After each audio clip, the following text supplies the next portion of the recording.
Boa noite, meus irmãos, minhas irmãs em Jesus Cristo.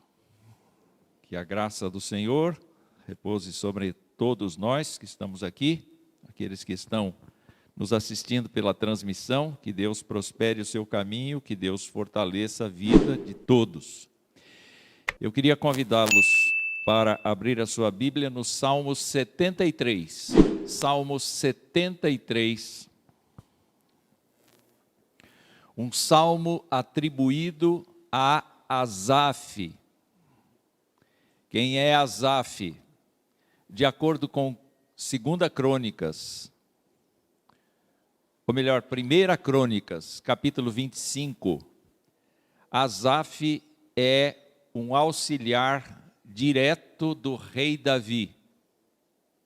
Um homem que trabalha sob as ordens de Davi. Portanto, é uma pessoa que frequenta a corte. É uma pessoa que participa dos principais problemas do país. É uma pessoa que está envolvida com generais, envolvida com toda a segurança da nação, os objetivos, os planos do país, mas Asaf tem uma responsabilidade específica, que é nortear os assuntos religiosos do país. Portanto, é uma dessas pessoas que, além de ter um alto grau de influência dentro do reinado de Davi, é uma pessoa que também tem uma vida que se projeta espiritualmente. É uma pessoa a quem é atribuída grande responsabilidade cultica, porque ele não é o sumo sacerdote, mas ele é um levita que cuida de toda a infraestrutura necessária para que Israel tenha uma visão de Yahvé, de Jeová, de Javé, como quisermos pronunciar, não é? E é dele esta poesia. Não foi Davi que escreveu todo o livro dos Salmos. Na verdade, boa parte deste terceiro livro, desse livro 3, é de autoria de Asaf. E ele começa a sua poesia concluindo. Como é que a gente começa uma coisa com a conclusão? Ele faz exatamente isso. Porque a conclusão dele é o verso 1. Deem uma espiada aí na sua Bíblia e está escrito aqui: com efeito, Deus é bom para com Israel, para com os de coração limpo. A conclusão que ele traz aqui é que Deus é misericordioso, generoso, grandioso, atencioso para com o seu povo, para com o povo de Israel, com quem Deus mantém uma aliança, com quem Deus mantém uma postura de ser o Deus dos pais, o Deus dos filhos e o Deus das gerações que se seguem. Mas é interessante a gente observar que mesmo a pessoa pertencendo ao povo de Israel, ela pode ser, na conclusão dele, desclassificada. Porque o texto vai dizer assim: com efeito, Deus é bom para com Israel, para com os de coração limpo. É possível que eu esteja em Israel, é possível que eu seja um israelita, entretanto, é possível que eu não seja limpo de coração. E Deus é bom para os limpos de coração. É a conclusão que se tem aqui. Talvez Asaf queira também dizer que os israelitas são limpos de coração e as outras nações não são. Mas eu creio firmemente que ele está fazendo distinção entre israelita sujo de coração e israelita limpo de coração. Porque ele está na corte. E ele está vendo os falsos amigos, o fogo amigo. Ele está assistindo as pessoas crescerem dentro do reino, serem aplaudidas pelo rei, sem merecer serem aplaudidas. Ele conhece um pouco da vida das pessoas e ele sabe da falsidade que está acontecendo naquele meio. Então, ele começa a mostrar que ele próprio tem uma crise muito forte, uma crise em relação à limpeza do seu coração. E como é que ele demonstra isso? Ele vai contar não a história dos outros, mas ele vai contar a sua própria história. E ele, então, agora começa a contar a sua própria história no Salmo 73, e ele diz assim: quanto a mim, versos 2 e 3, quanto a mim, porém, quase me resvalaram os pés. Pouco faltou para que se desviassem os meus passos, pois eu invejava os arrogantes ao ver a prosperidade dos perversos. Quem diria que aquele homem, o segundo abaixo do rei, para todos os assuntos da religião do seu país, da atividade cultica, do trabalho do levirato, quem diria que aquele homem que parecia tão espiritual tivesse uma crise assim, olhasse os seus companheiros de corte, ou talvez olhasse as pessoas do seu país mais influenciadoras, mais poderosas, as pessoas que se projetam no meio da sociedade e diria: eu tenho inveja deles. Eu tenho inveja deles.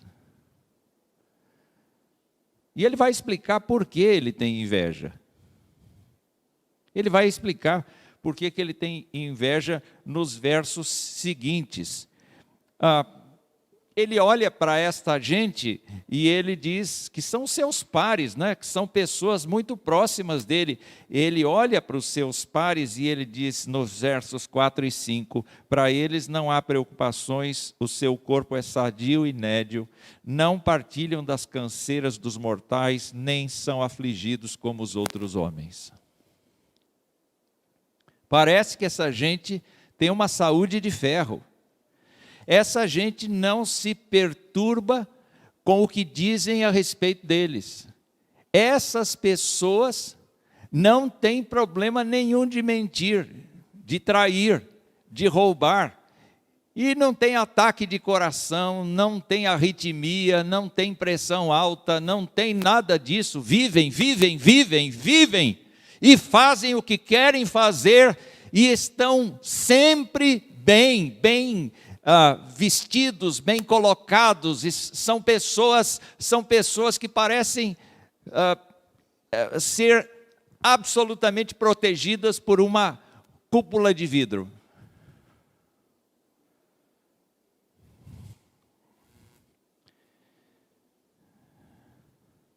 Mas não é só isso que ele observa.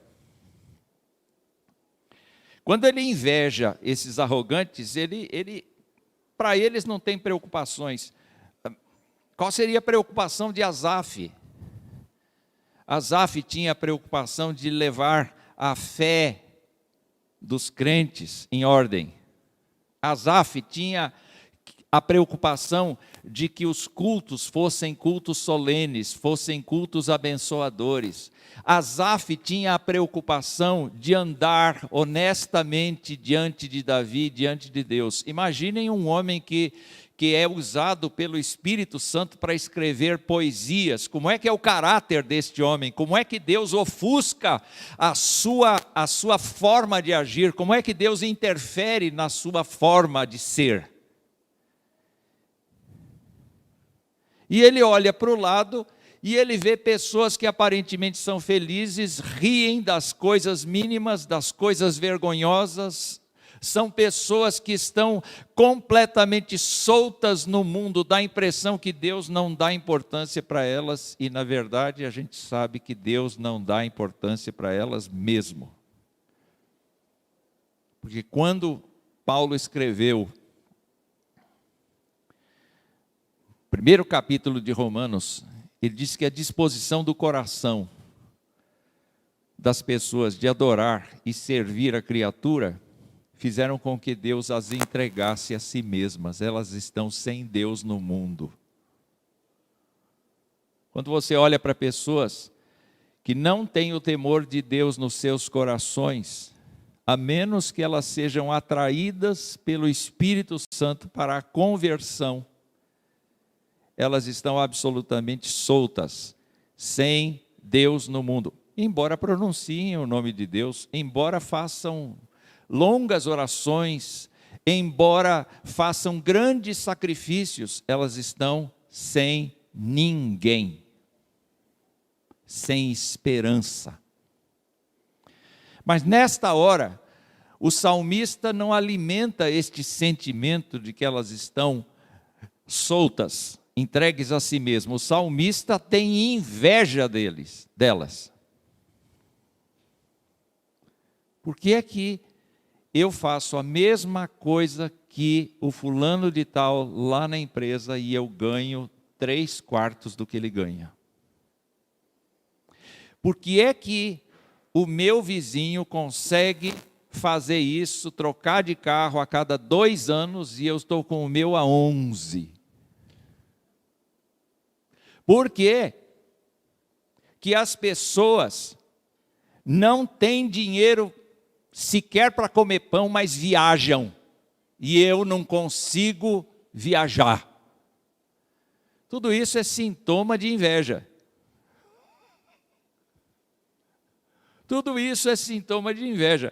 E não é diferente com Asaf. Ele diz assim: eu olho para essa gente, eu vejo que eles estão soltos, eu vejo que parece que eles não têm doença nenhuma, eu vejo que eles de fato estão vivendo assim, de uma forma que não parece que eles são mortais. E eu aqui sou mortal. Eu sei constantemente a aflição de consciência que eu padeço. Mas ele vai mais longe, porque ele, olhando para estas pessoas próximas dele, versos 6 até 9, ele diz assim: daí a soberba que os cinge como um colar. Ninguém se atreve a pará-los, ninguém tem força para parar esses arrogantes. Parece que os crentes estão de mãos atadas e não podem fazer nada contra estas pessoas. E ele diz assim: então estas pessoas se vestem com soberba. Então o que vai crescendo nestas pessoas é uma autoconfiança descontrolada. Descontrolada, absolutamente descontrolada. Nós vivemos numa humanidade que está descontrolada. Os limites foram embora. Especialmente com o advento do celular na mão da criança, inclusive, tudo quanto pode ser exibido está sendo exibido e as pessoas estão se alimentando disto. E os influencers são os grandes heróis. Nós vamos ver isso daqui a pouco. Mas agora, ele diz assim: olha, essa gente com quem eu convivo e vejo que não tem preocupações, são pessoas que efetivamente estão crescendo na soberba, crescendo no seu orgulho próprio, crescendo na sua postura e dizendo basicamente isso: você precisa me respeitar, você precisa me respeitar porque eu sou o que eu quero ser e ninguém tem nada com isso. Eu não sei vocês, mas eu estou me sentindo no século 21 lendo isso aqui. E quando ele prossegue, ele diz aí, daí a soberba que os cinge como colar, é a violência que os envolve como manto, não existe preço a pagar para se conquistar. Se for necessário matar, vamos matar. Se for necessário destruir a natureza para ganhar, vamos destruir. Só lembrando, Asaf tinha inveja deles. Olha a gravidade do negócio. E, queridos irmãos, ele vai dizer assim, que eles motejam, os olhos saltam-lhes da gordura, verso 7, do coração brotam-lhe fantasias, motejam e falam maliciosamente, verso 8, da opressão falam com altivez, contra os céus desandam a boca e a sua língua percorre a terra. Eles se tornaram importantes aos seus próprios olhos. E agora, eles pavimentaram para si uma estrada que quem passar por ela será atropelado. Será que um ser humano pode ficar tão deformado assim? Pode, e fica. O pior não é isto. O pior é um crente invejar esse estilo de vida. Porque ele não serve a Deus. Eu que sirvo a Deus não tenho. Eu que sirvo a Deus padeço. Ele não padece. Eu tenho inveja dele. É uma crise violentíssima para quem está na liderança do país. Vocês não acham? Muito forte essa crise. E ele prossegue, dizendo mais ainda, nos versículos 10 a 12, ele registra isso. Por isso o seu povo se volta para eles e os tem por fonte de que bebe a largos sorvos. E diz, como sabe Deus? Acaso há conhecimento no Altíssimo? Eis que são estes os ímpios, e sempre tranquilos aumentam suas riquezas. Nada acontece. Deus não fala, Deus não vinga, Deus não reage. Por que eu continuo crente? Se eu estou assistindo a derrocada moral, a derrocada espiritual, a derrocada de toda sorte, por que Deus não se mexe? Essa é a questão do salmista. Essa é a questão do salmista. E, queridos irmãos, quando a gente olha para os soberbos que ganham admiradores, nós ficamos surpresos de ver como é que o povo é atraído para a maldade. Eu não sei vocês, eu tenho TV a cabo. E eu reduzi o meu plano de TV a cabo ao mínimo. Então, não passam apenas canais abertos, passam alguns canais fechados, mas a maioria já está assim, você precisa assinar o plano, você precisa assinar o plano. Então eu fico apertando o botão mais do que o necessário, porque tem muito canal que nem entra. Mas os que entram, eu vejo a tarja lá, do título do filme. Então, eu começo de um determinado canal, porque eu sei que para frente já não pega mais nada. Eu começo daquele e venho voltando. E eu fico admirado com o título dos filmes. Velozes e Furiosos 52. Mudo. Máquina Mortífera 44. Mudo. 4 amigas e um casamento. Mudo. Fico procurando algum título que seja palatável até para uma criança. Não acho. Não existe.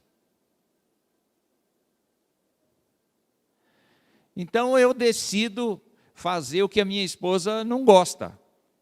Eu vou para o canal de carros,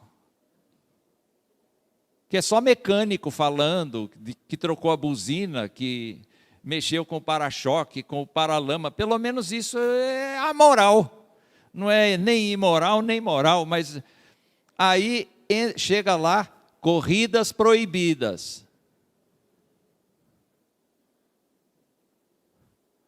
Os camaradas escolhem uma pista e a polícia vem e dispersa todos. É só coisa ilegal, imoral ou que engorda. E alguém aqui, em determinado momento, não mencionou que assiste televisão, mencionou que assiste no celular. Ficou pior. E quando a gente observa, você pega um evangélico falando da Escritura, 1000 visualizações.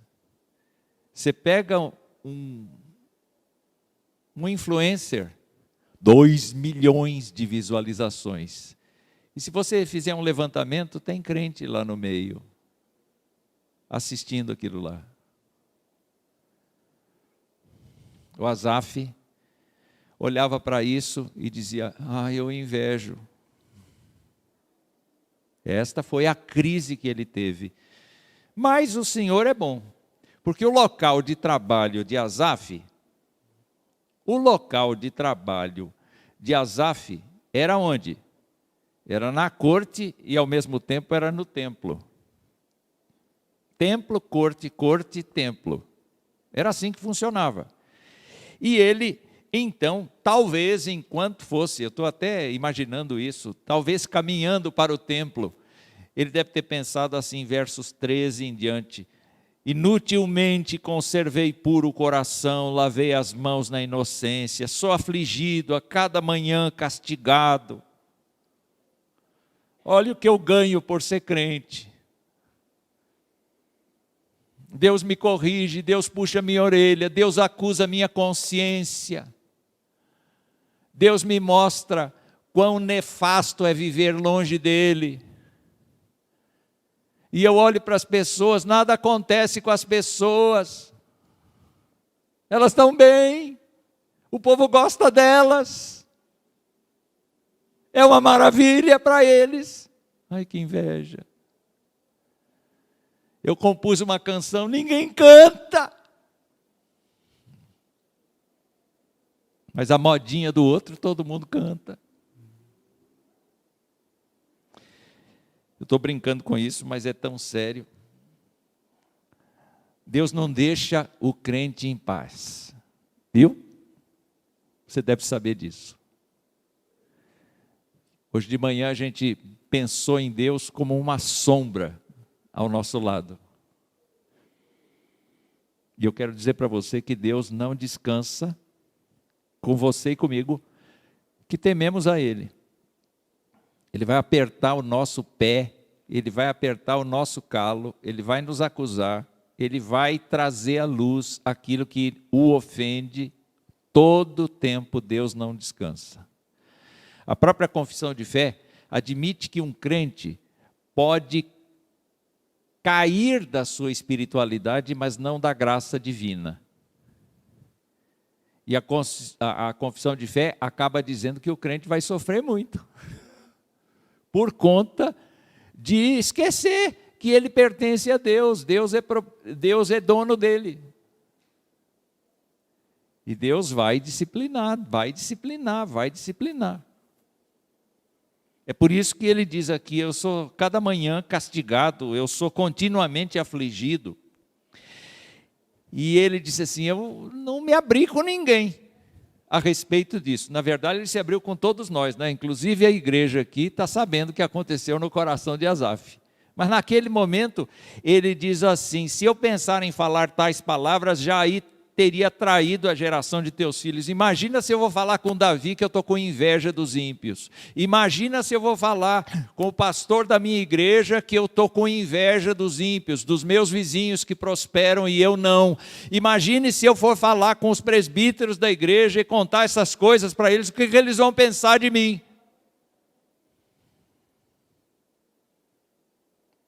Mas o Asaf diz assim: se eu pensasse em falar isso, eu teria traído a geração dos teus filhos. Eu teria traído aqueles que confiam em ti, aqueles que dependem de ti. Eu teria feito mal, eu teria escandalizado os meus irmãos de fé.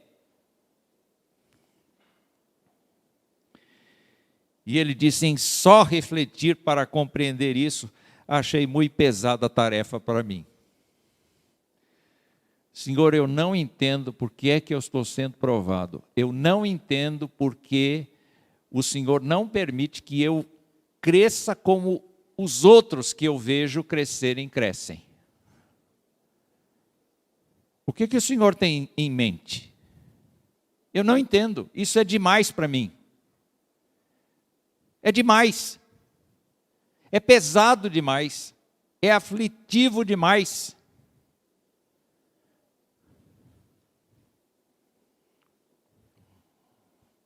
Em só refletir para compreender isso, achei muito pesada a tarefa para mim. Graças a Deus ele foi para a igreja.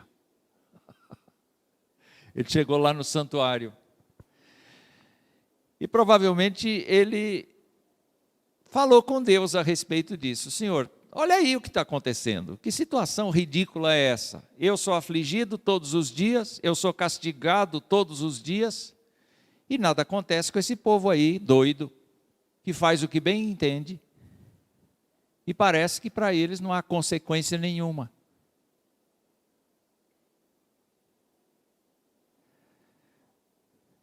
Até que entrei no santuário de Deus, e diz o texto, e atinei com o fim deles. O que é atinar? Atinar é fruto de uma reflexão. Espera um pouquinho. Eu estou diante do Deus Altíssimo agora, eu sirvo o Deus Altíssimo, Criador de todas as coisas. Eu já ouvi muitas vezes de muitas pessoas que Deus vai julgar. O que vai acontecer com essa gente que não liga para Deus? Atinou. Atinou. E atinou para o fim deles. Assim, como assim? Qual será o fim deles? O meu fim é morte física. Qual é o seu? É morte física. De que maneira a gente vai morrer? Não sabemos. Pode ser por um vírus, pode ser por um atropelamento, pode ser por uma batida de frente, pode ser por um escorregão e bater a cabeça na guia, pode ser por um tiro, uma bala perdida, pode ser por um câncer. Que mais que a gente pode criar aqui como estilo de morte? Pode ser de tristeza, pode ser de fome, de anorexia, pode ser de qualquer coisa. O corpo da gente para. Hoje de manhã a gente dizia aqui que os mais velhos aqui estão na linha de frente do barranco, né? E todos os pinguins vêm vindo atrás e empurrando os que estão na frente, e os que estão na frente não tem outra alternativa senão cair no barranco. Nós estamos já na frente, vocês tenham cuidado com a gente, não empurrem demais para a gente não morrer. Mas o fim não é só esse, porque Asaf percebe, nos versos 18 em diante, que acontece um fenômeno com todos aqueles que não temem a Deus, que falam contra os céus, que se vestem de soberba, que se esquecem de entregar os seus corações para Deus, porque Asaf crê naquilo que está falando. Verso 18, tu certamente os pões em lugares escorregadios e os fazes cair na destruição.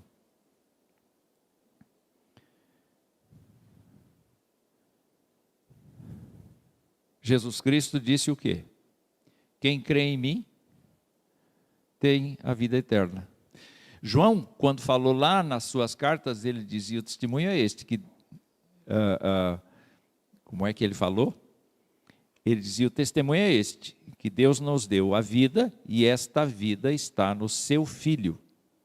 Quem tem o Filho, tem a vida. Quem não tem o Filho de Deus, não tem a vida eterna.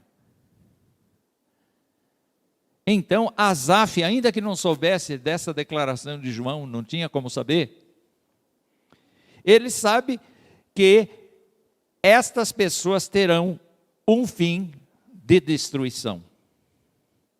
E ele observa,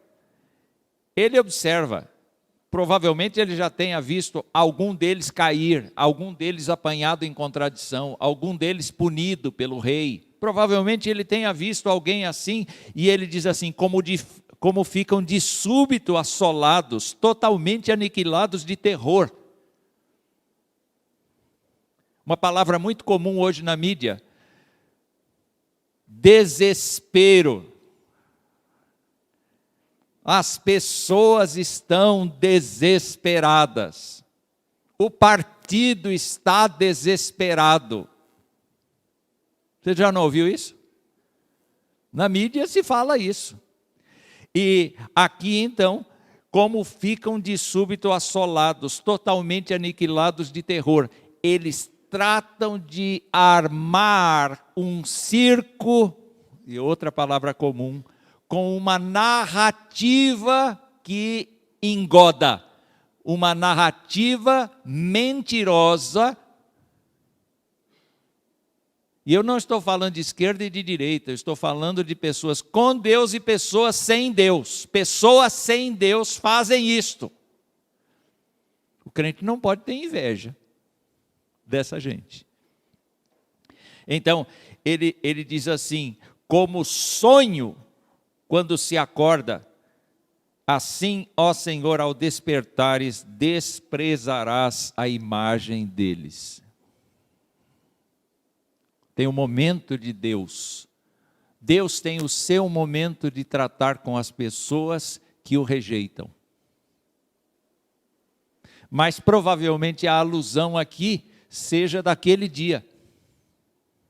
Seja daquele dia de ajuste de contas de todos nós. Então, é aí que começa a haver uma mudança em Asaf. Porque ele diz, eu invejava os arrogantes. Agora, no versículo de número 21 e 22, ele reconhece o que era essa inveja, como ele qualifica essa inveja que ele teve. E tomara que nós qualifiquemos, como ele, a inveja que eventualmente nós tenhamos do estilo de vida das pessoas, do jeito que as pessoas se comportam, que nós tenhamos o mesmo comportamento, porque ele diz assim, quando o coração, verso 21, quando o coração se me amargou e as entranhas se me comoveram, eu estava embrutecido e ignorante, era como um irracional à tua presença. Olha que forte.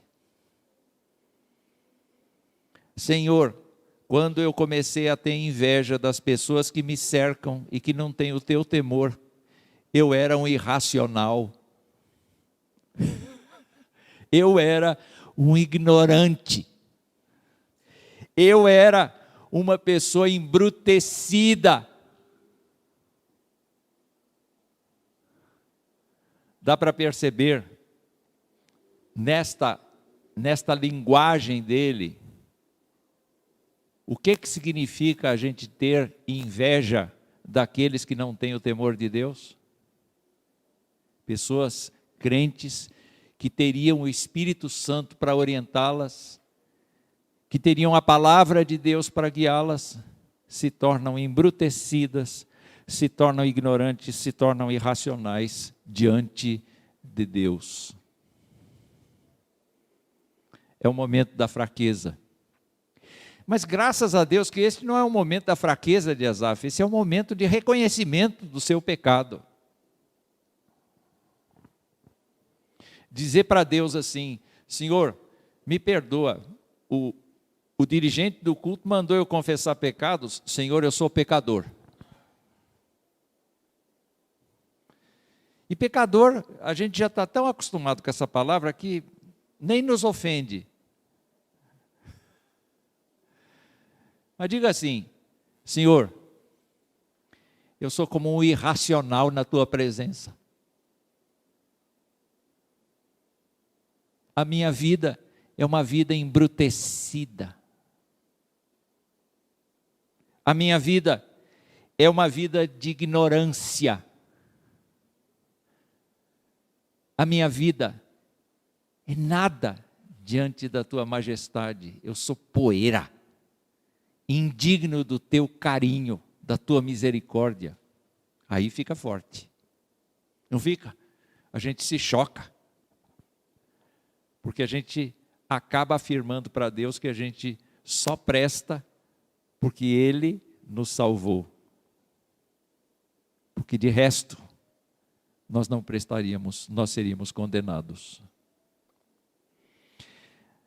Então, ele começa a perceber dentro do templo, depois de atinar com o fim dos ímpios, depois de atinar com a sua própria situação espiritual, a sua própria condição, ele começa a ver como Deus tem agido com aquelas pessoas de coração limpo, que ele falou no início.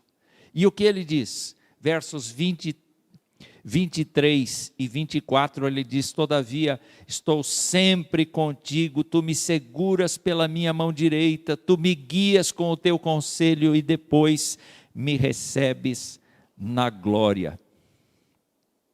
Eu estou sempre contigo. Eu sou afligido, eu sou castigado, mas o Senhor não me abandona. Eu sou uma pessoa que carece de direção e o Senhor segura a minha mão. Esse é um gesto simbólico de condução, sabe? É a pessoa pegando a mão do seu filho, a mão de uma pessoa que não tem discernimento e puxando essa pessoa para o lugar seguro, para um lugar abençoado. O que nós preferimos? O sucesso momentâneo ou a direção de Deus? O que nós preferimos? Nós preferimos não reconhecer a nossa real condição, ou que Deus a cada dia nos aponte o dedo e diga: corrija este lado do seu ser que está errado, para mim, na minha concepção está errado. E ele diz: eu estou sempre contigo, tu me seguras pela minha mão direita, tu me guias com o teu conselho e depois me recebes na glória. De novo, nos referindo aqui na escola dominical, em vez da gente pensar assim: nossa, o meu tempo na terra está acabando, Deus me livre, que eu não tenha doença, que eu consiga viver eternamente neste corpício, não é?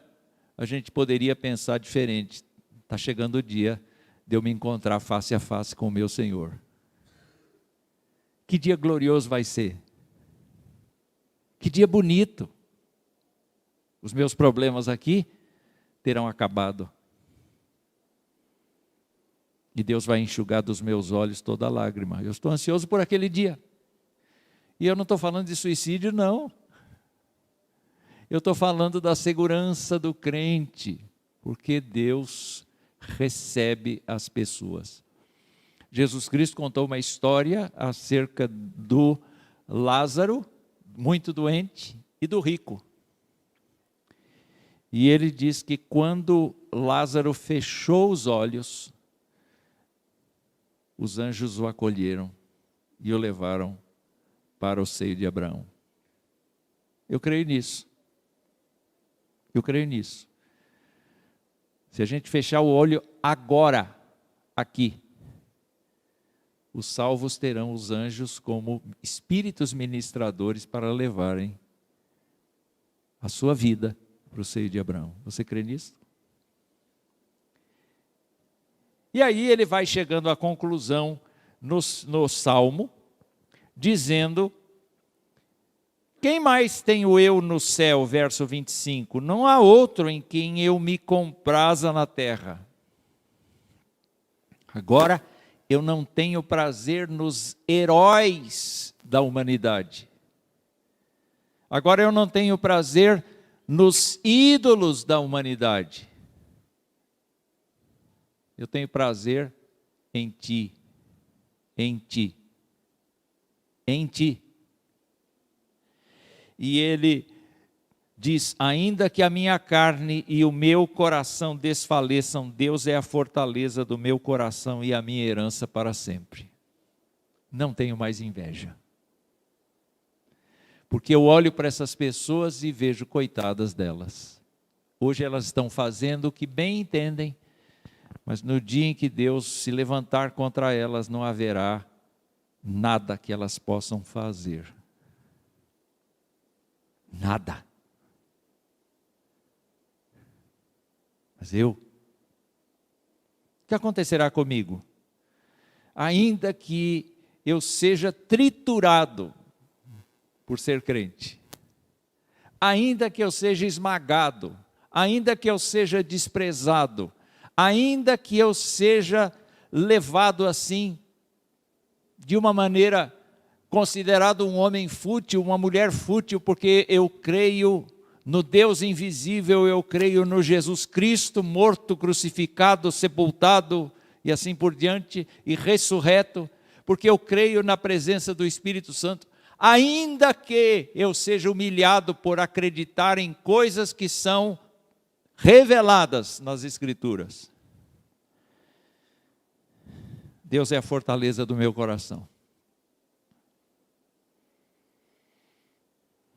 Deus é a fortaleza do nosso coração.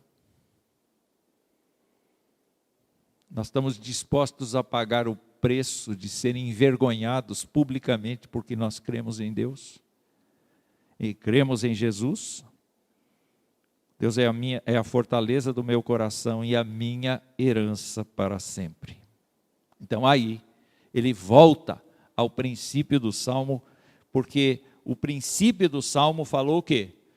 Deus é bom para com Israel, para com os limpos de coração. Então agora ele vai terminar este salmo dizendo assim: os que se afastam de ti, versos 27 e 28, os que se afastam de ti, eis que perecem.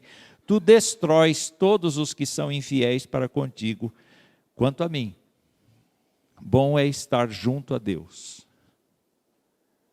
No Senhor Deus ponho o meu refúgio para proclamar todos os seus feitos. Sabe o que eu vou fazer? Perdi a inveja. Não quero mais essa inveja, porque eu sei que Deus vai usar comigo de misericórdia, mas não com eles que o ofendem continuamente e que não querem ser salvos. Eu estou feliz agora, porque eu estou junto de Deus. Eu estou feliz agora, porque Deus é o lugar onde eu vou me esconder. Quando eu passar por tribulações, é lá que eu vou. Quando eu começar a sentir inveja das pessoas, é para lá que eu vou. Quando eu perceber que as pessoas estão se voltando contra mim, é em Deus que eu vou me esconder. E eu não vou parar de falar dele. Eu vou proclamar os seus feitos. Eu não vou parar de falar dele. Porque é possível que no meio dos soberbos, alguém esteja com muita sede de Deus, e eu preciso estar lá, no meio deles, para dizer: olha, Deus pode saciar a sua sede.